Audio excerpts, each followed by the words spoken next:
بسم اللہ الرحمن الرحیم اینڈ السلام علیکم۔ لائبریری وائس کے ناول دیوی میں آپ سب کو خوش آمدید۔ ویڈیو کی طرف آنے سے پہلے لائبریری وائس کی پیاری سی آڈینس سے گزارش ہے کہ اس ویڈیو کو لائک کرنا، شیئر کرنا اور کمنٹ کرنا مت بھولیے گا، اور اگر آپ میرے چینل پر نیو ہیں تو ساتھ میں چینل کو سبسکرائب بھی کر لیجئے گا اور بیل نوٹیفیکیشن کو آن کر دیجئے گا تاکہ میری آنے والی تمام نیو ویڈیوز کی اپڈیٹس آپ تک بر وقت پہنچ سکیں۔ شکریہ۔ تو ویورز، آئیے چلتے ہیں ناول دیوی کی نیکسٹ ایپیسوڈ کی طرف۔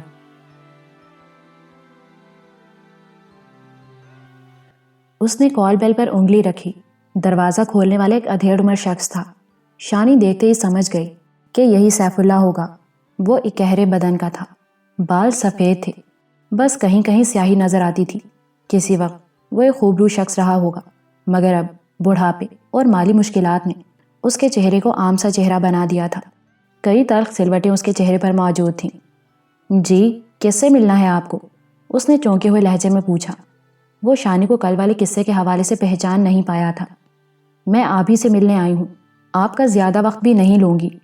لیکن وہ گڑبڑا کر رہ گیا، پھر بولا، 1 منٹ ٹھہریں، میں دوسرا دروازہ کھولتا ہوں۔ وہ گھر کے اندر چلا گیا۔ چند سیکنڈ بعد بیٹھک نما کمرے کی چٹخانی کھلی اور سیف نے شانی کو اندر بلا لیا۔ یہاں فرش پر ایک دری بچھی تھی۔ کمرے کی سجاوٹ سے پتہ چلتا تھا کہ یہ ایک سفید پوش شخص کا گھر ہے۔ کمرے کے ایک گوشے میں ڈھولک اور گلاب کے مرجھائے ہوئے گجرے پڑے تھے۔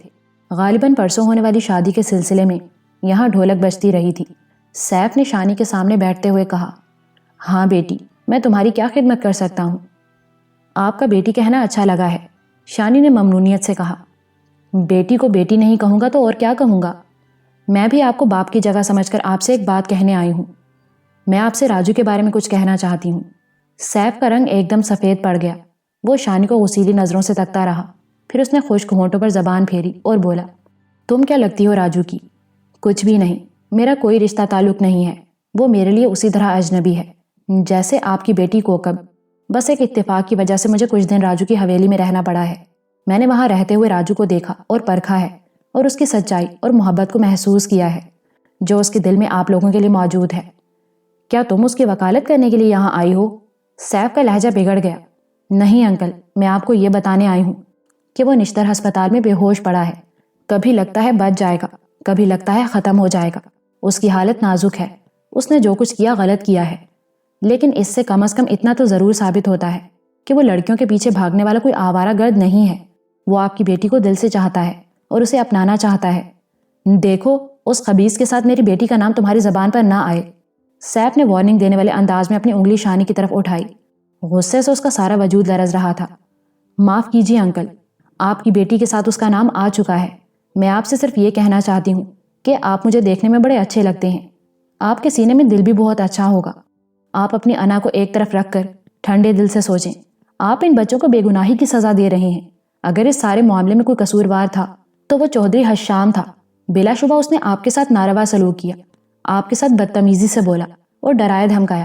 سزا تو اس کو ملنی چاہیے تھی، اور سزا یہ تھی کہ آپ اس کی خواہش سے الٹ کرتے، لیکن آپ تو ان دونوں بچوں کو جدا کر کے حشام کی ہی آرزو پوری کر رہے ہیں۔ میں کسی کی آرزو پوری نہیں کر رہا اور نہ کسی کی آرزو برباد کر رہا ہوں۔ میں صرف وہ کر رہا ہوں جو ایک بیٹی کے باپ کی حیثیت سے مجھے کرنا چاہیے، اور یہ میرا حق بھی ہے۔ مجھے کسی باپ بیٹے سے کچھ لینا دینا نہیں۔ میں کیوں پھنسوں اس دلدل میں؟ میں غریب کمزور بندہ ہوں، اپنی زندگی جینا چاہتا ہوں، لیکن اگر کسی نے مجھ پر کچھ ٹھونسنے کی کوشش کی تو میں چپ چاپ نہیں سہوں گا، منہ توڑ جواب دوں گا۔ منہ توڑ جواب تو آپ اسے دیں گے جو آپ سے لڑے گا، وہ جو آپ کی بیٹی کو چاہتا ہے۔ وہ تو 9 عمری میں دنیا سے ہی منہ موڑ کر جا رہا ہے۔ کیا آپ اس کی لاش کو منہ توڑ جواب دیں گے، یا اس بیٹی کو جو آپ کے سامنے زبان بھی نہیں ہلا سکتی؟ سیف دھاڑ کر بولا، دیکھو، تم نے پھر میری بچی کے ساتھ اس کا نام لیا ہے۔ تم نے پھر بکواس کی ہے۔ میں نے تم سے کہا نہیں تھا یہ بکواس نہ کرنا؟ تمہاری جرأت کیسے ہوئی میرے گھر میں اس طرح کی بات کرنے کی؟ تم ہو کون؟ کہاں سے آئی ہو؟ کون ہو تم؟ وہ بڑے زور سے چنگھاڑا۔ آپ میری بات سنیں، آپ تو… میں کچھ سننا نہیں چاہتا، اس نے چلا کر شانی کی بات کاٹی۔ تم جو کوئی بھی ہو، نکلو یہاں سے، نکلو۔ اس نے دروازے کی طرف انگلی اٹھائی۔ اس سے پہلے کہ شانی اسے کوئی سخت جواب دیتی، اچانک کسی اندرونی کمرے سے ہلکی سی چلانے کی آواز آئی۔ یہ کوئی عورت تھی۔ سیف کا چہرہ متغیر ہوا. وہ شانی کو وہیں چھوڑ کر اٹھا اور دروازہ کھول کر اندر چلا گیا. شانی نے کھلے دروازے میں سے اندر جھانکا. اندرونی کمرے میں بلب روشن تھا. اسی روشنی میں شانی کو ایک لڑکی فرش پر پڑی نظر آئی. ایک فربہ اندام عورت نے اس کا سر اپنے زانوں پر رکھا ہوا تھا. ایک لڑکی اس کی ہتھیلیوں کی مالش کر رہی تھی. ساتھ ساتھ وہ گھبراہٹ میں چیخ رہی تھی. پانی لاؤ سریا، جلدی کرو. ایک اور عورت بھاگی ہوئی آئی. اس کے ہاتھ میں پانی کا گلاس تھا. وہ بے ہوش لڑکی کے چہرے پر چھینٹے مارنے لگی. سیف کا رنگ ہلدی تھا. وہ بھی تیزی سے فرش پر بیٹھ گیا اور لڑکی کو اخبار سے ہوا دینے لگا. شانی سے رہا نہیں گیا. وہ اندر چلی گئی. اس دوران میں سیف اللہ کسی ڈاکٹر کو بلانے دوڑ گیا تھا. شانی نے لڑکی کو دیکھا اور دیکھتی رہ گئی. وہ دبلی پتلی لیکن خوبصورت تھی. اس کے چہرے کی اہم خوبی نقوش کی معصومیت تھی. اس کے بال بے حد نفاست سے تراشے گئے تھے. شانی سمجھ گئی کہ یہی کوکی ہے جو لڑکی اس کی ہتھیلیوں کی مالش کرتے ہوئے رو رہی تھی. وہ یقیناً اس کی بڑی بہن سنبل تھی. کیا ہوا ہے اسے؟ شانی نے بے ساختہ پوچھا. دل گھٹ گیا ہے، پانی لانے والی عورت نے دیہاتی لہجے میں جواب دیا. ایک دو بار پہلے بھی ایسے ہوا ہے. اتفاقاً شانی کے شولڈر بیگ میں کورامین کے ڈراپس موجود تھے. یہ اس نے جوہر آباد کے ہسپتال سے تابندہ کے لیے منگوائے تھے. وہ جلدی سے کوکی کے پاس بیٹھ گئی. اس کا سر اونچا کیا تاکہ اس کا منہ کھلے اور وہ آسانی سے سانس لے سکے. اس کے گلے میں دوپٹے نے سختی سے بل کھا رکھا تھا. شانی نے یہ بل ڈھیلا کیا، پھر تھوڑا سا پانی منگوایا اور اس میں قطرے ڈال کر چمچ سے کوکی کو پلانے کی کوشش کی. اسی دوران میں سیف ہانپتا ہانپتا ہوا واپس آ گیا. ڈاکٹر نہیں ملا تھا. وہ بے حد خوفزدہ آواز میں بولا. میں ٹیکسی لاتا ہوں، اسے ہسپتال لے جاتے ہیں. شانی نے کہا. ایک منٹ ٹھہرے، دوا کا اثر دیکھنے دیں. سب آنسو بہا رہے تھے. شانی نے دیکھا سیف کی آنکھوں میں بھی نمی تیرنے لگی تھی. کوکی کی والدہ دلگیر لہجے میں بولی. یا اللہ، میری بچی کو کچھ نہ ہو، اس کے بدلے میری جان لے لے. اس کی ساری بلائیں مجھے دے دے. ہائے میری بچی. وہ اس کی ٹھنڈی ٹھار پیشانی چومتی چلی گئی. ذرا دیر بعد کوکی کی سانس ہموار ہو گئی اور اس کی پلکوں میں بھی جنبش پیدا ہوئی. گھر والوں کو تھوڑا سا حوصلہ ہوا. اسے اٹھا کر پلنگ پر ڈالا گیا. بالکل ہلکی پھلکی تھی وہ. اچانک نہ جانے کوکی اور سنبل کی والدہ کو کیا ہوا. انہوں نے زمین پر بیٹھ کر اپنے شوہر کے پاؤں پکڑ لیے. خدا کے لیے کوکی کے ابا، اس پر رحم کریں، اسے یوں بے موت نہ ماریں یا اس سے پہلے مجھے مار دیں. وہ شوہر کی ٹانگوں سے چمٹ گئیں اور بلکنے لگیں. سیف نے انہیں بامشکل اپنے قدموں سے اٹھایا. وہ خود بھی اشک بار تھا. پھر وہ تیزی سے دوسرے کمرے میں چلا گیا. شانی بھی وہیں رہی اور دوسروں کے ساتھ مل کر کوکی کو ہوش میں لانے کی کوشش کرتی رہی. کچھ دیر بعد کوکی سنبھل گئی. اس کی آنکھیں شفاف جھیل جیسی تھیں اور اس کے باقی چہرے کی طرح ہی معصوم نظر آتی تھیں. کوکب کے گرد موجود عورتیں جو باتیں کر رہی تھیں ان سے شانی کو معلوم ہوا کہ وہ بہت کمزور ہو چکی تھی.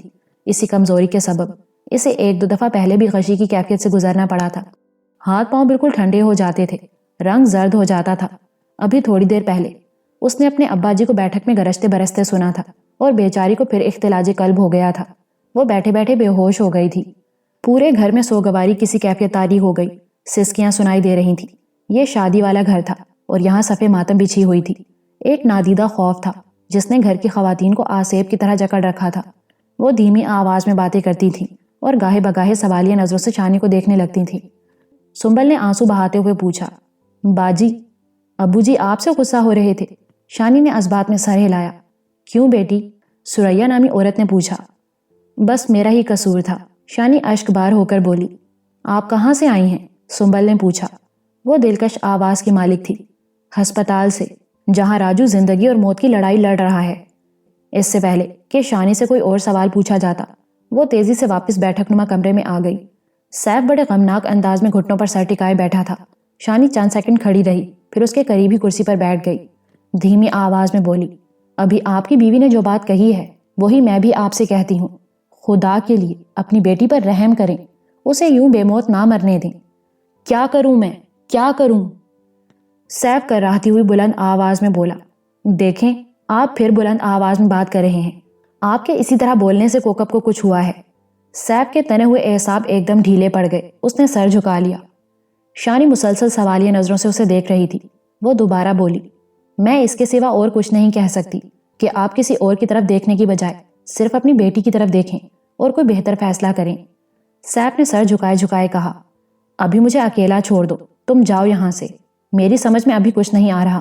اس کا ہاتھ اپنی پیشانی پر تھا. شانی سمجھ گئی کہ اب اس کے بیٹھنے سے اس کا جانا زیادہ سود مند ہے. وہ وہاں سے سیدھی ہسپتال آئی۔ اس کی آنکھوں میں مسلسل کوکب کا چہرہ گھوم رہا تھا۔ کتنی معصومیت، کتنی سادگی تھی۔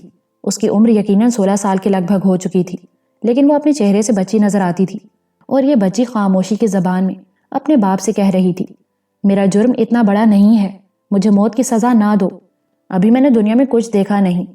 شانی ہسپتال پہنچی تو عارف بےتابی سے اس کا انتظار کر رہا تھا۔ اس نے بتایا کہ راجو کی حالت قدرے بہتر ہے۔ شانی نے کہا، پھر کیا خیال ہے، ابھی میانہ میں اطلاع پہنچائی جائے یا نہیں؟ بہتر تو یہ ہے کہ اب ذرا دیکھ لیا جائے، عارف نے کہا۔ شانی کی اپنی رائے بھی یہی تھی۔ اگلے 24 گھنٹے میں راجو کی حالت میں اتار چڑھاؤ آتا رہا، لیکن اس کی طبیعت مجموعی طور پر بہتری کی طرف مائل رہی۔ 2-3 مرتبہ شانی نے اندر جا کر اس سے مختصر بات بھی کی۔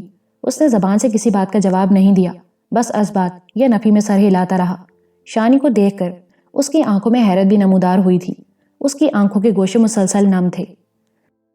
اگلے روز شانی پھر حیات کالونی میں سیف اللہ کے گھر پہنچی۔ اسے اس بات کا اندیشہ تھا کہ سیف بری طرح بگڑے گا، لیکن وہ ان اندیشوں کے سبب اس معاملے سے پیچھے نہیں ہٹ سکتی تھی۔ خلاف توقع سیف بالکل گمسم اور آزردہ خاطر تھا۔ اس کا چہرہ بتا رہا تھا کہ اس کے اندر کچھ تبدیلیاں واقع ہو چکی ہیں۔ وہ کہیں جانے کے لیے تیار نظر آتا تھا، لیکن شانی کو دیکھ کر بیٹھ گیا۔ شانی نے گفتگو کا سلسلہ وہیں سے شروع کیا جہاں سے کل چھوڑا تھا۔ اس نے سیف سے کہا، انکل، آپ نے مجھ سے زیادہ دنیا دیکھی ہے، آپ مجھ سے کہیں بڑھ کر عقل و بصیرت رکھتے ہیں۔ آپ نے دیکھ ہی لیا ہوگا کہ یہ عشق محبت کا کوئی عام معاملہ نہیں ہے، یہ دونوں واقعی ایک دوسرے کو ٹوٹ کر چاہتے ہیں۔ میں نے ابھی کچھ دیر پہلے بڑے ڈاکٹر سے خود بات کی ہے، وہ راجو کے بچنے کو معجزہ قرار دے رہے ہیں۔ یہاں کوکب کی حالت بھی میں نے دیکھی ہے۔ پلیز انکل، پلیز اس بارے میں کچھ سوچیں۔ سیف نے عجیب بے قراری سے دائیں بائیں سر ہلایا۔ نہیں، اب کچھ نہیں ہو سکتا، اب وقت گزر گیا ہے۔ Please uncle. شانی نے بڑی اپنائیت سے سیف اللہ کے دونوں ہاتھ تھام لیے۔ نہیں، اب نہیں، پوری تیاریاں ہو چکی ہیں، کارڈ بھیجے جا چکے ہیں، پتہ نہیں کیا کیا ہو چکا ہے۔ میرا ہونے والا داماد کبھی نہیں مانے گا، بہت بڑا طوفان آئے گا۔ کوئی طوفان نہیں آئے گا اور نہ آنا چاہیے۔ جس شخص سے کوکب کی شادی ہو رہی ہے اسے بھی سوچنا چاہیے، ساری زندگی جھوٹ کے ساتھ گزارنے سے بہتر ہے کہ اس وقتی اپسیٹ کو برداشت کر لیا جائے۔ نہیں، یہ بہت مشکل ہے، تم لوگ سمجھ نہیں رہے ہو، ہم دو طرف سے مارے جا رہے ہیں۔ تم کیا سمجھتی ہو کہ راجو کے گھر والے یہ کام ہونے دیں گے؟ راجو کا باپ جتنا سخت ہے وہ میں ہی جانتا ہوں، اس کی سختی دیکھ کر ہی میں نے پاک پتن میں اپنا گھر بار چھوڑا تھا۔ شانی نے پر اعتماد لہجے میں کہا، دیکھیں انکل سیف، چودھری حشام وغیرہ کی طرف سے میں آپ کو مکمل اطمینان دلاتی ہوں، اس کا بیٹا، سب سے لاڈلا بیٹا، زندگی اور موت کے درمیان لٹک رہا ہے۔ وہ اگر اب بھی نہیں سمجھے گا تو اس کے سینے میں دل ہی نہیں ہے، اسے اب سب کچھ ماننا پڑے گا۔ مگر جن لوگوں میں کوکب کا رشتہ طے ہوا ہے وہ اب کسی صورت پیچھے نہیں ہٹیں گے، وہ بڑے زور والے ہیں۔ چودھری حشام کا ماننا یا نہ ماننا تو بات کی بات ہے، پہلا مسئلہ تو یہ ہے کہ کوکب کے سسرالی اپنی مانگ نہیں چھوڑیں گے۔ یہ بہت بڑا بکھیڑا ہے، اس میں بدنامی اور دکھ کے سوا کچھ حاصل نہیں ہوگا، اور مجھ میں اتنی ہمت نہیں کہ اب یہ سب کچھ جھیل سکوں۔ میں تو کہتا ہوں کہ میرے حال پر رحم کرو، جو کچھ طے ہو چکا ہے اسے ہو جانے دو، اس کی راہ میں روڑے نہ اٹکاؤ۔ شانی سمجھ گئی، بیٹی کے جگر پاش اشکوں نے باپ کے پتھریلے سینے میں دراڑ پیدا کر دی ہے۔ وہ اب مختلف انداز سے سوچ رہا ہے، لیکن اب اس کے ذہن میں دو خوف ہیں، ایک جگ ہنسائی کا اور دوسرا اپنے سمدھیوں کا۔ پہلا خوف بھی زیادہ اہم نہیں رہا تھا، کیونکہ ویڈیو شاپ والے واقعے کے بعد اور راجو کی خودکشی کی نہایت سنگین کوشش کے بعد کوکی اور راجو کی بات راز نہیں رہی تھی۔ جو تماشا لگنا تھا وہ تو لگ ہی چکا تھا، لیکن دوسرا خوف شدید تھا۔ شانی کے پوچھنے پر پتا چلا کہ کوکی کا ہونے والا شوہر لاہور کا کوئی صنعت کار ہے، خاصی بڑی پراپرٹی اور حیثیت کا مالک ہے، والدین فوت ہو چکے ہیں، وہ جوان سالی میں ہی کلئی طور پر خود مختار ہے، گارڈز کا ایک دستہ ہر وقت اس کے ہمراہ رہتا ہے۔ اسی دوران میں دروازے پر دستک ہونے لگی۔ سیف کی بیوی شانی کے پاس آ بیٹھی اور سیف اٹھ کر باہر چلا گیا۔ کچھ دیر بعد ایک موٹر سائیکل کے سٹارٹ ہونے کی آواز آئی، جس سے پتا چلا کہ سیف کہیں چلا گیا ہے۔ شانی جلد ہی سیف کی بیوی سے گھل مل گئی۔ کچھ دیر بعد سنبل اور سریا بھی شانی کے پاس آ بیٹھی۔ شانی نے کل کوکب کو ہوش میں لانے میں ان کی بڑی مدد کی تھی۔ وہ تینوں عورتیں شانی کی ممنون نظر آ رہی تھیں۔ شانی نے ان سے اپنا مختصر تعارف کرایا اور انہیں بتایا کہ وہ راجو اور کوکب کی سچی ہمدرد کی حیثیت سے یہاں موجود ہے۔ اس نے بتایا کہ وہ کچھ عرصہ راجو کے گاؤں میانہ میں رہی ہے، وہاں راجو سے ملاقات ہوتی رہتی تھی۔ وہ محسوس کرتی تھی کہ راجو ایک اچھا لڑکا ہے، لیکن اس کے باپ نے اسے غلط ماحول میں رکھا ہوا ہے۔ اس کے ساتھ ساتھ اسے یہ بھی اندازہ ہوتا تھا کہ راجو پاک پتن والی لڑکی کو بھولا نہیں ہے اور اس کا غم اندر ہی اندر اسے کھا رہا ہے۔ اس سارے قصے میں شانی نے ڈولے کا ذکر باوجہ گول کیا۔ باتوں کا سلسلہ شروع ہوا۔ اسی دوران کوکب بھی نکاہت سے چلتی ہوئی وہاں آ گئی۔ اس نے شانی کو سلام کیا اور سوگوار سی ایک طرف بیٹھ گئی۔ کوکب کی والدہ عطیہ نے شانی کا تعارف کراتے ہوئے کہا، بیٹی یہی باجی ہیں جنہوں نے کل تمہیں دوا کھلائی تھی اور تمہیں ہوش دلایا۔ کوکب یعنی کوکی نے ایک بار پھر سلام کیا۔ ابو کہاں گئے ہیں؟ اس نے کمزور آواز میں ماں سے پوچھا۔ ہسپتال، ڈاکٹر نے بلایا تھا، ابھی تھوڑی دیر میں آ جائیں گے، عطیہ بیگم نے جواب دیا۔ کیوں آنٹی، خیر ہے؟ شانی نے پوچھا۔ کوکی کے چھوٹے چاچا ہسپتال میں ہیں۔ 5-6 مہینے پہلے ان کا موٹر سائیکل پر ایکسیڈنٹ ہوا تھا، کمر کی ہڈی پر چوٹ آئی تھی، بہت بیمار ہو گیا تھا، پچھلے مہینے آپریشن ہوا ہے، اب اللہ کے فضل سے ٹھیک ہے۔ شانی نے دیکھا کہ کوکی کے گلے میں دوپٹہ کل کی طرح مضبوطی سے لپٹا ہوا تھا، یوں لگتا تھا جیسے وہ اپنے گلے کو باندھ کر رکھنا چاہتی ہے یا کچھ چھپا رہی ہے۔ شانی نے نرمی سے کہا، تم اس طرح دوپٹہ کیوں لیتی ہو؟ کل اسی وجہ سے تمہارا دم گھٹنے لگا تھا۔ کوکی نے دوپٹے کا بل ذرا ہلکا کر دیا۔ عطیہ بیگم نے ہاتھ بڑھا کر اسے بالکل ہی کھول دیا، ذرا جھنجھلا کر بولی، کیوں کرتی ہے اس طرح؟ چھوٹا سا نشان ہی تو ہے، اب تو ویسے بھی مدھم پڑ گیا ہے۔ شانی نے دیکھا کوکی کی گردن کی نہایت ملائم اور شفاف جلد پر ایک سیاہی مائل نشان موجود تھا۔ شانی سوالیہ نظروں سے عطیہ بیگم کی طرف دیکھنے لگی۔ عطیہ بیگم کے بجائے کوکی کی چاچی سریا نے جواب دیا، 3 مہینے پہلے کوکی کافی بیمار ہو گئی تھی، ہم نے ایک اللہ والے سے نوری عمل کرایا تھا، اسی کا نشان ہے۔ نوری عمل کا نشان؟ شانی نے قدرے حیرت سے پوچھا۔ ہاں بیٹی، کوٹ لکھپت میں بڑے پہنچے ہوئے اللہ والے ہیں، میرے ماموں سسر اور اس کے 3 بچوں کو دماغ کا دورہ پڑتا تھا، دنیا جہاں کے ڈاکٹروں سے علاج کرا کے دیکھ لیا، لاکھوں ہی خرچ کیے ہوں گے، پر آرام آیا تو پیر مستان جی سے آیا، اب بالکل بھلے چنگے ہیں، اور ایسے ہزاروں ہی لوگ ہیں جن کو پیر مستان شاہ سے فیض پہنچا ہے، اللہ سوہنے نے بڑی شفا دی ہے ان کے ہاتھ میں۔ لیکن یہ نشان؟ شانی نے پوچھا۔ یہاں سے گندا خون نکالا تھا انہوں نے، اس خون کے نکلنے سے کوکی پر اثر ختم ہوا تھا۔ پیر صاحب کی کرامات یہی ہیں کہ مریض کے پنڈے میں سے بس وہی خون نکالتے ہیں جس میں بیماری ہوتی ہے، باقی خون اسی طرح پنڈے کے اندر رہتا ہے۔ سریا اپنی بول چال سے ان پڑھ نظر آتی تھی اور حلیہ بھی ایسا ہی تھا۔ شانی کچھ چونک سی گئی، اس نے پوچھا، یہ پیر صاحب ہیں کون؟ یہ پہلے فیصلہ آباد میں تھے، وہاں ان کے ہزاروں ماننے والے ہیں، پھر یہاں لاہور آ گئے، لیکن فیصلہ آباد سے لوگ اب بھی یہاں آتے ہیں۔ ایک پیرانے پیر حضرت صاحب ہیں، یہ پیر مستان ان کی لڑی میں سے ہیں، میرا مطلب ہے ان کے شاگردوں میں سے ہے۔ شانی نے آنٹی عطیہ اور سنبل وغیرہ کے چہرے دیکھے، اسے اندازہ ہوا کہ وہ سریا کی باتوں سے کچھ زیادہ متفق نہیں ہیں۔ اسی دوران میں کسی مرد نے دیہاتی لہجے میں سریا کو آواز دی، او سریا ادھر آ، یہ کاکے نے موتر کر دیا ہے میرے کپڑوں پر۔ سریا اپنے قدرے بھاری جسم کو ہلکورے دیتی ہوئی باہر نکل گئی۔ آنٹی عطیہ نے برا سا منہ بنایا، بکواس کرتی ہے، کوئی نوری عمل شمل نہیں ہے، میری کڑی کا تو ستیہ ناس ہی اس پیر کے پاس جانے سے ہوا ہے، نہ یہ وہاں جاتی نہ یہ رشتہ ہمارے پلے پڑتا، اب ایسے برے پھنسے ہیں، نہ مر کر جان چھوٹتی ہے نہ زندہ رہ کر، پتہ نہیں کیوں اللہ کو بھی ترس نہیں آتا ہماری حالت پر۔ آنٹی عطیہ کی آنکھیں بھر آئیں۔ شانی نے انہیں تسلی دی، آپ ہمت نہ ہاریں، اللہ ضرور مدد کرے گا۔ سریا نے جو کچھ کہا تھا اسے سن کر شانی کے سینے میں ہلچل پیدا ہو گئی تھی۔ سریا نے واضح طور پر حضرت صاحب کا نام لیا تھا۔ اس حضرت صاحب نے اپنے چیلے چانٹوں کے ذریعے پتہ نہیں کہاں کہاں پنجے گاڑ رکھے تھے۔ شانی کو گندا خون نکالنے والی بات سے ہی شک گزرا تھا، اب اس شک کی پوری تصدیق ہو گئی تھی۔ شانی نے اس بارے میں آنٹی عطیہ سے تھوڑی سی تفصیل چاہی تو انہوں نے بتایا، یہ سریا اور اس کا بندہ عنایت ہی ہمیں لے کر گئے تھے کوٹ لکھپت میں، آنے جانے اور دوسرے خرچوں پر کچھ 14,000 روپیہ لگ گیا تھا ہمارا، 6,000 تو سیدھا سیدھا اس جھوٹے پیر نے ہی لے لیا تھا، ساتھ میں مار مار کر میری کڑی کا بھی حشر کر دیا، اللہ کی مار ہو ایسے لوگوں پر۔ آنٹی عطیہ کی آواز میں گہرا کرب تھا۔ کیا کیا تھا اس نے؟ شانی نے پوچھا۔ کہتا تھا لڑکی پر اثر ہے، اس لڑکی کے اندر جو چیز ہے اسے باہر نکالنا پڑے گا، اس کے لیے لڑکی کو تھوڑی بہت تکلیف بھی دینا پڑے گی، لیکن یہ تکلیف لڑکی کو نہیں اس کے اندر کی چیز کو ہوگی، بس وہی ڈھکوسلے جو ایسے لوگ کرتے رہتے ہیں۔ اس خبیث نے ہمارے سامنے ہماری جوان بچی کو الٹا لٹکا دیا، اس کے جسم پر بے رحمی سے چٹکیاں کاٹیں اور چمڑے کے ایک لمبے پتلے ٹکڑے سے اسے پیٹا۔ وہ کہتا تھا یہ شیر کا چمڑا ہے، مار مار کر اس نے لکیریں ڈال دی میری بچی کے پنڈے پر، یہ روتی تڑپتی رہی۔ اس خبیث نے اسے چارپائی سے باندھ رکھا تھا،